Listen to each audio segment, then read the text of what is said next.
With us in studio today is Greisa Martinez-Rosas, Executive Director of the immigration advocacy group United We Dream. Thank you so much for joining us in studio Welcome. today. I'm so happy to be here with y'all.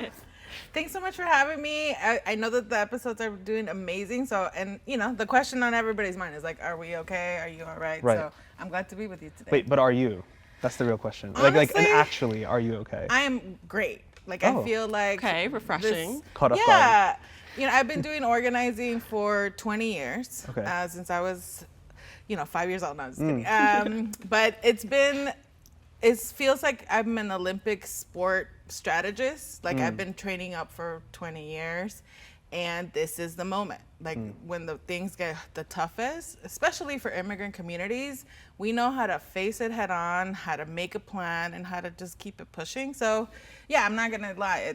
It's awful to be in a moment where people are calling you so many kinds of names, to keep the vibe checks on lock whenever people are being really harmed.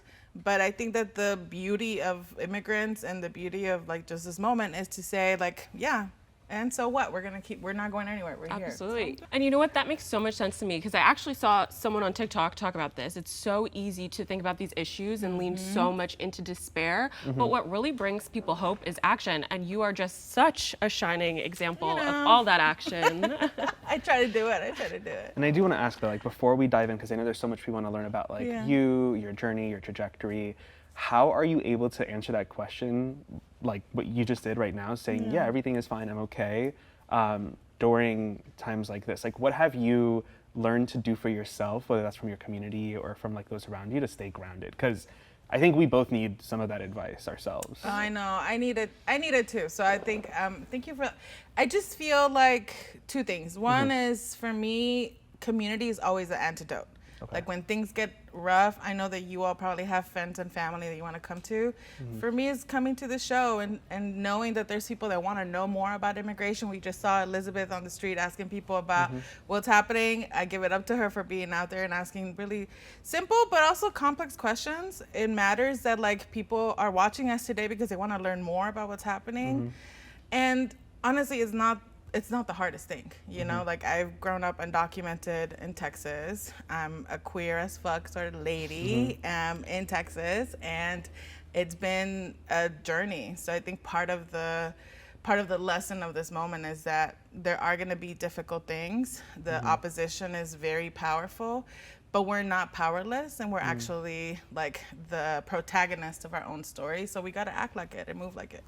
So we're here sort of today to talk about all things immigration, migrant workers, and DACA. I know that you have a personal experience with that, and as Americans and voters, a lot of people hear about these issues but don't get to hear from the people that experience all the complexities of living that life. So I'd love to hear from your own personal background what it's been like navigating those spaces and this kind of legislation and what it all means. Yeah, I mean, I love that question. One, because it actually talks about what we should be focusing on now. People talk about the border, they talk about deportations, they talk about laws, but what we're really talking about is people. Right. Like, and the experience of being truly American. Yeah, which it's not means, humanized enough. Yeah, so I think for me, I grew up, and I came to the US when I was 7 with my mom and my dad. They made the most courageous decision that anyone could have made to say, this spot ain't working for us, we gotta go, so that our children can have an opportunity to do something with themselves and for the community. We arrived in Dallas, Texas. My dad was a Southern Baptist preacher, my mom was too. And I've always known I was undocumented. I remember being like in elementary school, feeling like, oh, I don't want my teachers to ask me any questions, or I don't want to go to the 6th grade sort of trip because I don't have papers and maybe they'll come and get me and my family. And the honest truth is that my story is not unique. Right now, there's a 6th grader in Texas and Florida and Arizona that is having fears, not only for themselves, but for their family that are undocumented. They see the news just like we do. And, part of why I feel like it's my job to continue to ground us and what people call Black feminists call the discipline of hope, is because we're shaping the conditions for many generations to come. Want to keep seeing if everything is fine? Subscribe, comment, and like, and we can keep figuring it out together.